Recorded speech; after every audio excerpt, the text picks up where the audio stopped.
Muhammad Ali was driving through rural Georgia when he saw something that made his blood boil: a diner with a whites-only sign in the window.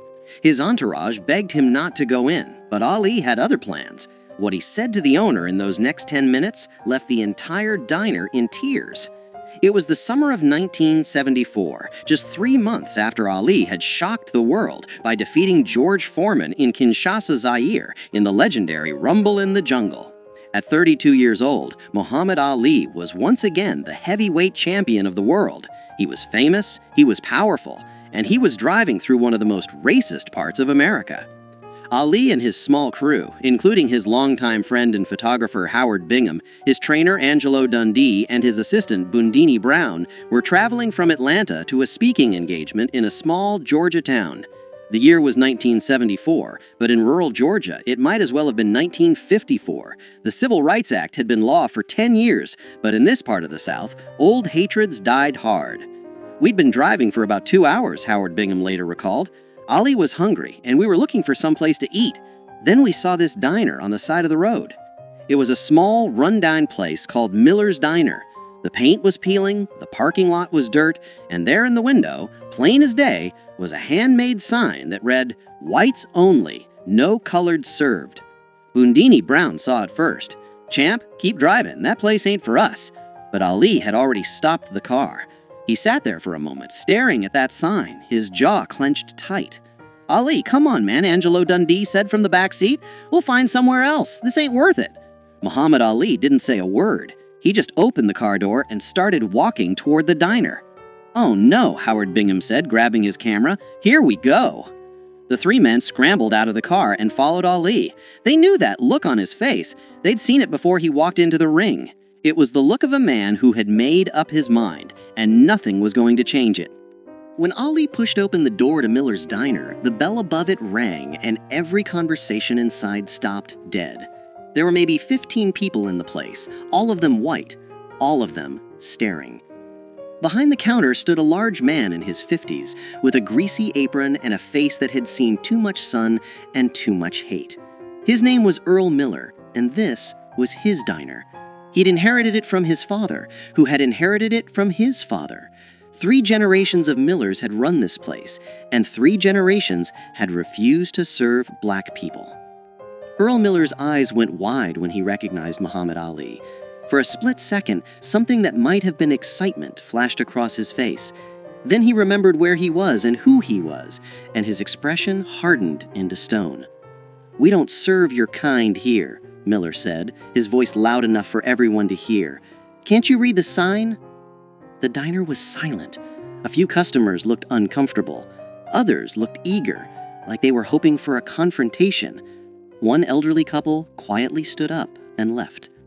Muhammad Ali walked slowly to the counter, his eyes never leaving Earl Miller's face. When he spoke, his voice was calm, almost friendly. "I can read just fine," Ali said. "In fact, I've read a lot of things. I've read the Constitution of the United States. I've read the Civil Rights Act of 1964. And I've read the Quran, which teaches me that all men are brothers, regardless of the color of their skin." Miller's face reddened. "I don't care what you've read. This is my property, and I got a right to refuse service to anyone I want. Now get out before I call the sheriff." Ali didn't move. Instead, he did something that surprised everyone in that diner. He smiled. "You know who I am?" Ali asked. "Yeah, I know who you are. You're Cassius Clay, the boxer." "Muhammad Ali," Ali corrected gently. "And you're right, I am a boxer. In fact, I'm the heavyweight champion of the world. 3 months ago, I beat George Foreman, a man everyone said couldn't be beaten. I've fought the toughest men in the world, and I've won most of those fights." Miller crossed his arms. "What's your point?" "My point," Ali said, still smiling, "is that I could walk behind that counter right now, and there ain't nothing you could do to stop me. I could knock you out with one punch. I could tear down that sign in your window. I could make you regret every racist thing you've ever said or done." The tension in the diner was thick enough to cut. Miller's hand moved toward something under the counter, probably a baseball bat, or maybe worse. "But I'm not going to do that," Ali continued, his voice still calm. "You know why? Because I'm not here to fight you. I'm here to talk to you. I'm here to ask you a question." Miller's hand stopped moving. "What question?" "I want to know who taught you to hate." For the first time, Earl Miller looked uncomfortable. His eyes darted to the other customers, but none of them met his gaze. "My daddy," Miller said finally. "My daddy taught me that whites and coloreds don't mix. That's just how things are." "And who taught your daddy?" Ali asked. "His daddy, I guess." And so on, Ali said, nodding. 3 generations of Millers, all teaching the next generation to hate people they don't even know. All teaching their sons that the color of a man's skin is more important than the content of his character. Ali leaned against the counter, his posture relaxed, conversational. "Let me tell you something about my life, Earl." "Can I call you Earl?" Miller didn't respond, but he didn't object either. "I grew up in Louisville, Kentucky," Ali continued. "When I was 12 years old, my bicycle got stolen. I was so angry, I wanted to fight whoever took it. A police officer named Joe Martin told me I better learn how to fight first, so he taught me how to box. You know what's interesting about Joe Martin, Earl? He was white." Ali paused, letting that sink in. "The man who changed my life, who set me on the path to becoming heavyweight champion of the world, was a white man. My trainer, Angelo here," Ali gestured to Dundee, "he's white. Some of my best sparring partners were white. Some of my toughest opponents were white. And you know what I learned?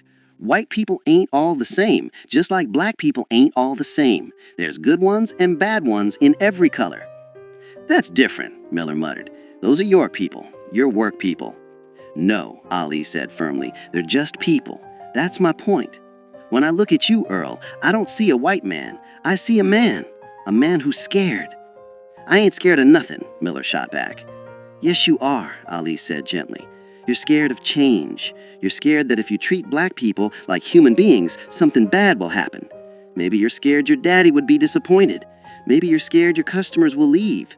Maybe you're scared that admitting you were wrong all these years means you wasted your whole life hating people for no good reason." Earl Miller's jaw worked, but no words came out. Ali turned to look at the other customers in the diner. "How many of you agree with Earl here? How many of you think that sign in the window is right?" Nobody raised their hand. A few people looked at their plates. One middle-aged woman spoke up quietly. "Earl, the law says you can't have that sign anymore."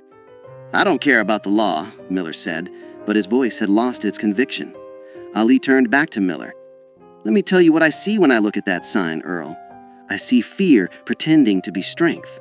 I see a man hiding behind his daddy's hate because he's too scared to think for himself. I see someone who could be better but chooses not to be." "I ain't scared of nothing," Miller said. "You're right, I don't," Ali agreed, "but I'd like to. See, here's what I believe, and this comes from my faith, from Islam. I believe that Allah created all people equal. I believe that the only thing that makes one person better than another is their actions, not their skin color. And I believe that it's never too late to change." Ali reached into his pocket and pulled out a $20 bill. He placed it on the counter. "I want to buy lunch for everyone in this diner," Ali said. "Black or white, it doesn't matter.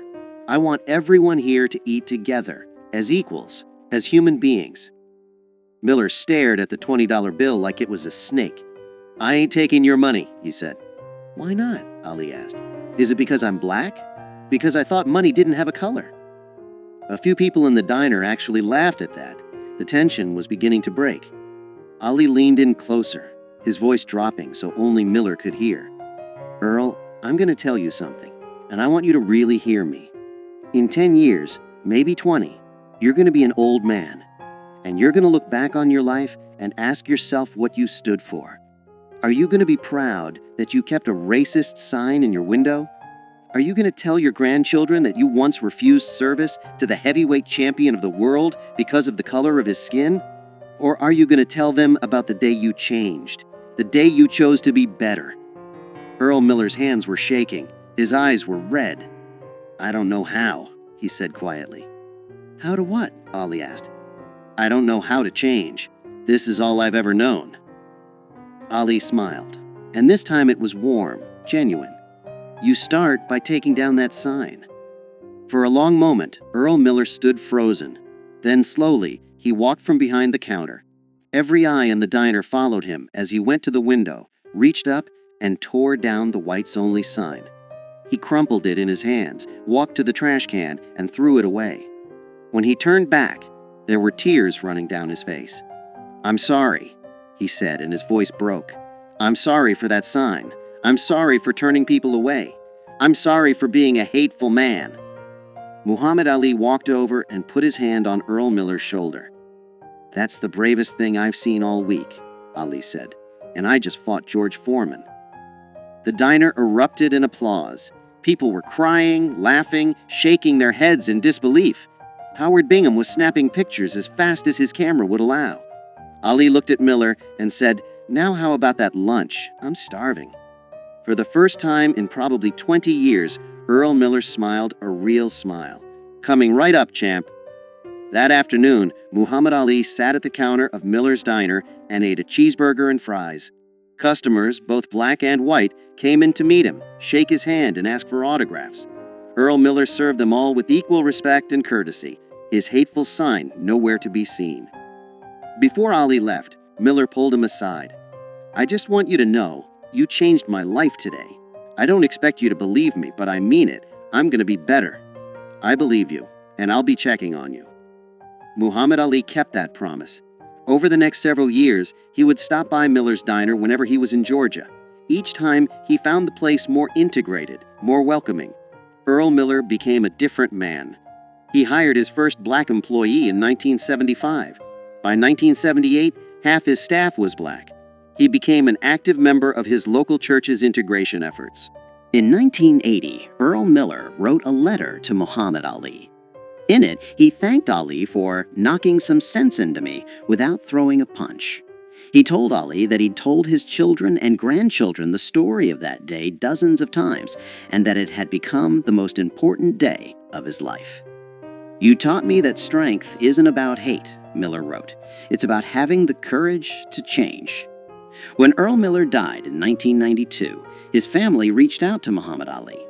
They told him that Miller's final wish was for Ali to know that the cheeseburger he'd eaten that day in 1974 was still the proudest meal Miller had ever served.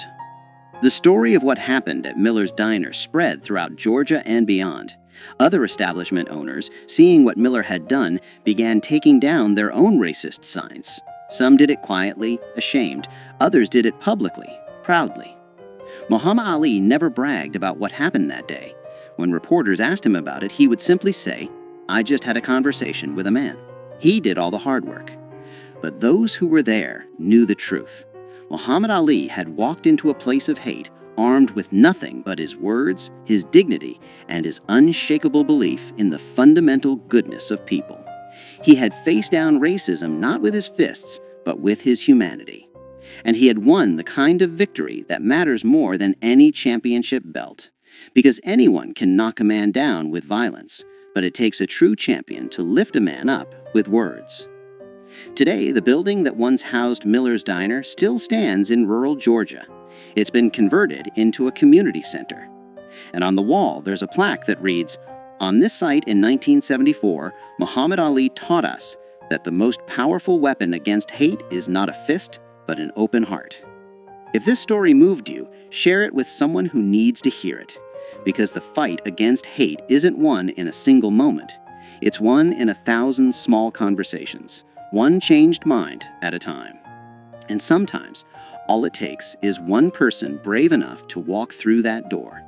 Muhammad Ali showed us that you don't need to throw a punch to knock out hate. Sometimes all you need is the courage to speak the truth with love.